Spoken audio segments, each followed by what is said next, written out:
Coming up next on the Jeff Crilley Show, if I'm a little bit of a fangirl, it's because I'm talking to a broadcasting legend. Mark Elfenbein is in the studio. You know him as Elf. He's been a radio broadcaster and television broadcaster for 40 years. We're going to talk to him about his incredible journey just ahead.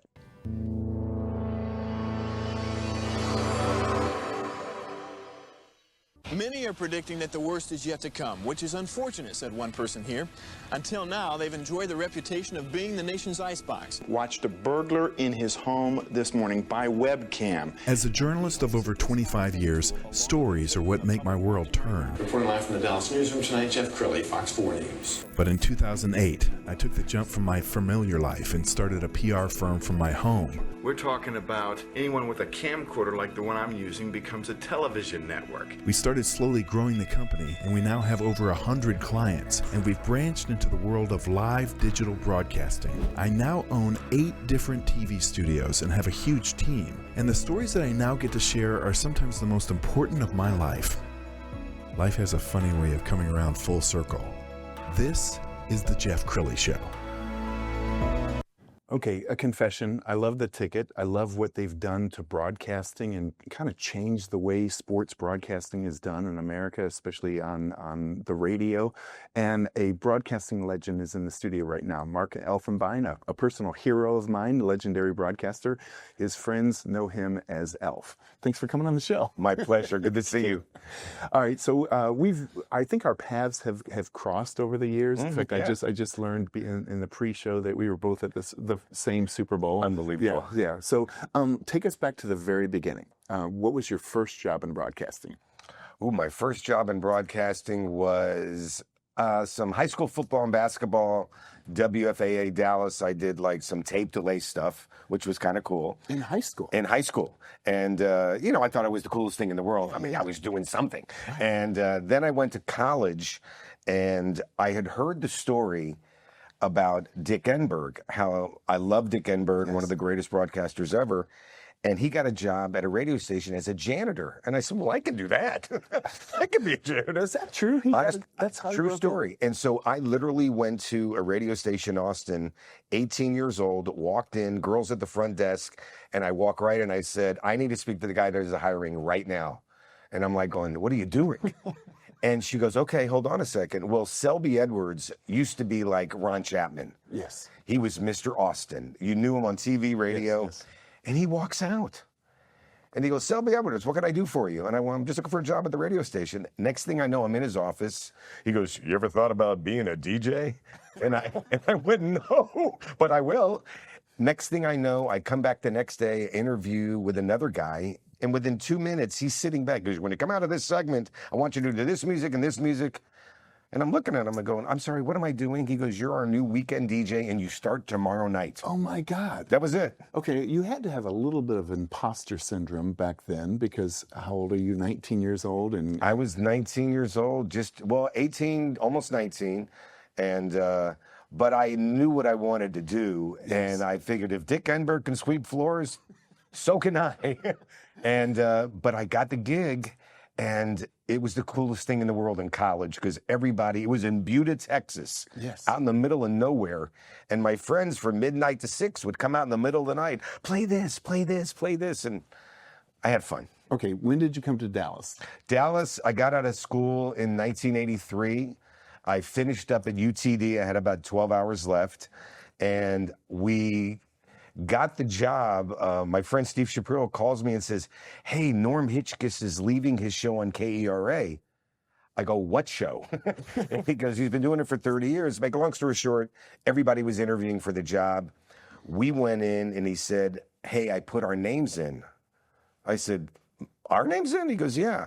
So Mike Nitka was the program director at KERA back at the time. And we figured, how are we going to get this? These are all TV and newspaper writers. Oh. Tell them it's a fan's perspective. 2 guys instead of 1. You're from Brooklyn. I'm from Texas, though I sound like I'm from Brooklyn. And we got the job. Wow. And we did it for almost 3.5 years and marketed the heck out of ourselves and made D Magazine 3 times. Wow. I know. That was kind of cool. Congratulations. And then we got the call from some guy named Mike Reiner that the ticket is starting and come with us. And that started everything. Okay, so people can appreciate the brilliance of the ticket. They kind of reinvented sports radio, didn't they? It was something that nobody expected, Jeff. It was guys that just love sports that were hanging around a bar, drinking beers, eating nachos. And that's kind of the thing that they told us, just do that. Of course, we pushed the envelope a little TNA, a little this, a little that, which, you know, if your mom was still around, she goes, honey, I heard that. Be careful. Your mother's listening. But the ticket blew up. Yes. And I think we had our first guys' night out at something called the Long Branch near Valley Ranch. It was the outdoor volleyball courts. And we thought 500 people maybe. Thousands of people showed up. We had the first ever ticket T-shirts that we gave away. And that was the first time we all looked at each other and we went, uh-oh. Wow. We got something. Okay. And it's been going on for 31 years. You've been on the ticket for how many years? I started day one, and I was there for 19 straight years. Wow. And then, you know, Bruce Gilbert had gone to ESPN and took over there. And then he was coming back to Dallas, and he was taking over CBS Radio, The Fan. And I got a call, and I was offered a full-time job, and people freaked out that I was leaving the ticket. And I said, nobody died. Right. I mean, everybody was still doing the full-time show. Yes. I was happy doing weekends, but like anybody else. Yes. You wanted an opportunity, right? I wanted to be that guy that went to the Super Bowl and went to Radio Row and, you know, spring training. And it was the best time of my life for 4.5 years. Josh Lewin was my first co-host, and then Jane Slater was my second co-host, and they were both great. We had a blast. And then CBS bombed the whole thing and blew it up. Well, you have through this platform, you've had the opportunity to do a lot of TV and radio. Yeah. You've got a little clip that we're going to put on the screen of you with Brian Jensen. This is NBC5 a few years ago. Wow. So, what has it been like? I mean, as you look back on your 40-plus year career, what do you think about? I think the fortunate thing, and I know you know this, is if you are lucky in this world to do something that you love, and somebody actually wants to pay you, you kind of shake your head and going, you're kidding me. I get paid for this? Right. You know, granted, I'm not saying it's easy, but when it's fun, it's easy. Yes. Fun is great. And it has been the greatest ride of my life. I'm very fortunate. My father was my biggest fan. And my grandfather was ring announcer at Madison Square Garden for 40 years. And so we grew up knowing that, but he passed away when I was young. So my father used to live vicariously through me. And I wanted to include him in so much. And I had the crazy idea once during the holidays when I would fill in a lot of the ticket. Sure. I said, you know, Dad, why don't you come in and we'll have an old timers roundtable, you and a couple of your buddies from Brooklyn. It was the greatest thing I ever did because they would come on 3-4 times a year. Everybody would call and text. That reminds me of my uncle or my father. And it was wonderful. A quick story? Please. So my father gets his friend Arthur Schoenwald. And he says, I'm going to have Howie Eater come in and be our third guy. Fantastic. So they're doing the show for a year or so. Howie, unfortunately, passes away. And my dad comes up and says, what should I do? I says, you have another friend? I said, get another friend. So he gets a guy named Jerry Louisi. And Jerry was a big New York Yankees fan. Yes. Big guy. He comes in, is doing the show for a year and a half. He passes away. My father comes back and says, now what do I do? I said, well, go get another friend. So he goes to a friend, Sonny Hacker. And he asks Sonny, would you like to get? He says, you know, it's not such a good chair. I don't know if I really want to join you guys. All right, so where do you get your energy? Because I've always admired the energy that you bring. And this is not caffeine. I mean, no, I wake up this way, don't you? I just love life. I love life and happiness and being happy and being around happy people. And I feel very fortunate. And if I can, like I said, continue doing what I enjoy doing, as long as I wake up every day, I'm good to go. All right, your personality, does it come from mom or dad or a combination? I think it's my mom. My mom was, the typical Yenta from Brooklyn, New York. My parents are from Brooklyn. And mom was the head beauty consultant at the Galleria at Saks Fifth Avenue for 30 years. So I'm known as the heavily perfumed one at the ticket. we never had to buy cologne. So the crazy part is my brother, my father, and I were all getting this cologne, and my father's like, "How'd you get that?"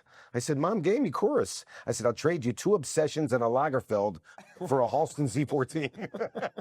So my mom was the bubbly. My father was great personality, but he was more Yes. straightforward. Well, through the years, you've had a chance to rub elbows with some of the biggest names in sports, and I found a clip of you interviewing the great Clark Hunt, Right. owner of the Kansas City Chiefs. So, but first, let's spend a couple minutes talking about Clark Hunt, because he's a regular guy, isn't he? He's an amazing person, and I think their family is beyond amazing. What their father did, their mother going to every single Super Bowl. Wow. Except for the past year, I think was the first year she didn't make it. But he's an amazing guy, and he's got an amazing family, and just the opportunity to not only talk with him, but to hear him tell his stories. Yes. Fantastic. His life is amazing. I watched this whole interview, so I urge my viewers to go to YouTube and put in Mark Elfenbein and Clark Hunt, and you can watch the whole interview. But what strikes me about Clark is he's just a humble guy. Yeah. He's not caught up in Nothing fancy, I mean, granted, they have plenty. Yeah. They don't need it. And when you're one of those good folks out there, you don't have to show me anything. You're just being you. Yes. Yes. He's something special. All right, what are some of your favorite memories in your 40-plus year career? I think one of my favorites was my father and I were the biggest Astros fans in the world. And going to games with my father, there was nothing like it. And I'll never forget 1986, the Astros are playing the Mets, and we had those cockamamie rainbow-colored jackets. And I'll never forget the moment my father and I are walking up the tunnel in the Astrodome to go see our Astros play. Wow. And I just was like, I was almost crying because I'm like, I'm getting to go with my father Yes. to a game. And it was one of the best games ever. Just taking my dad to fight night. At the Anatole, we do Real Estate Council fight night every year. Wow. So I've been ring announcing and emceeing that for years, but I get to bring my father along. And one night he came, and it was Sugar Ray Leonard and Angelo Dundee were the guests. And they said, "Hey, would you guys like to go to dinner with us and Angelo?" I'm thinking, this is great. My father and Angelo Dundee didn't shut up.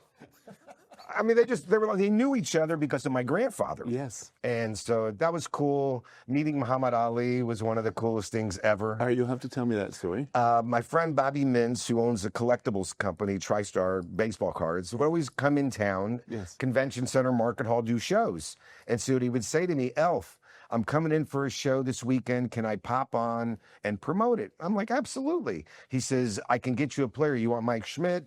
And he would literally throw me Pete Rose. Wow. It was amazing. So he knew Muhammad Ali was my guy.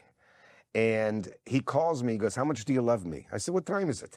He said, "I just signed Muhammad Ali for 2 years." I said, "You're kidding." He goes, "No." He says, "Be down at Dallas Market Hall Saturday morning, 9 o'clock. Bring your camera. I'm going to let you meet Muhammad." Well, I had never met him. So we get there early. I have my camera. You see the blue curtains that they have up in the booths. Yes. There's 2 security guards, and Bobby sees me. He goes, "Come on in." And Ali is sitting at a big table with a white tablecloth, and he's just signing pictures and stuff. And I'm in just like shock. And Bobby says to me, he goes, "Didn't you bring anything for him to sign?" I said, "No, you told me to bring a camera." He goes, "No, go get something for him to sign." So I'm running down the hall. I see a booth. I see this 16 by 20 picture of him with his hands up in the air knocking out listing. Yes. So $250, I bought it. I come running up. He says, "I said a picture, not a poster." Anyway, Ali signs it on his chest to Mark, "Best always, Muhammad Ali." Wow. And I have that hanging up in my house. And that was one of my favorites. Incredible. And you have a lot of personality. So in preparing for this show, Mark sent me several clips. I found one that I love. We're going to put this on the screen, and I want you to explain what we're seeing here. This is you showing Donovan some dance moves. So this was at the Ticket's 30th anniversary party at the House of Blues, and they wanted everybody up on stage, and the music started playing. So I went out there and started dancing, and Donovan followed me. I never thought I would teach a black man how to dance. You got moves. I love dancing, I love music, but I didn't think he was going to walk off. It was a beautiful moment. It was so much fun, and he's such a great guy. I love Donovan to death, and that was a lot of fun there. And like I said, and I know you know this, being a P1, the ticket is universal. You could literally put on a ticket T-shirt in Guam, Yes. and somebody would go, "Oh, the ticket!" Wow. It's crazy. Wow. And it helps. All right. You're still a young man. You've got a lot ahead of you. Yes, I do. All right. What do you see for the next 20, 30 years? Because I'm imagining that you're going to die with a mic in your hand. Well, people ask me. My friend actually said to me a couple months ago. He said, "I'm retiring." I said, "From what?" And he goes, "No, I said, no, I'll never retire." I said, "I will die with a microphone in my hand. There's too much to do still. Yes. I feel good. I like staying busy. I love the industry that we're in. I love sports and entertainment. And I want to grow more in the business. There's a lot of new things out there. And, I like putting different oars in different boats." Love it. Okay, I'd like to end the show with you giving advice to the next elf. That young person who's 18 years old, loves sports, wants to get into broadcasting. What do you say to that young person? I think build relationships, number one. I think it's so important to build relationships. I always say I build bridges. I never tear one down, because you never know when you got to walk back across. That being said, if you're starting out somewhere, you just want to start. Get in the door. Get in the door, because you might be doing the grunt work and going and grabbing audio and cutting audio and doing all these things, and you didn't want to do that. But one day they're going to go, "Hey, so-and-so's sick. Can you fill in?" Bingo. One shot. You get one first impression, make it count. And, I think being a positive, confident person is great. There's a difference between confidence and cocky. Yes.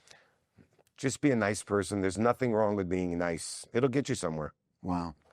Mic drop moment. Thank you so much, Al, for sharing your heart and your wisdom My with pleasure. us. You're amazing. Thank you so much. We're going to end with his Facebook page so you can get in touch with him, the great Mark Elfenbein. Thanks for coming on the show. My pleasure. Thank you. You bet. That's it for now. We'll see you next time.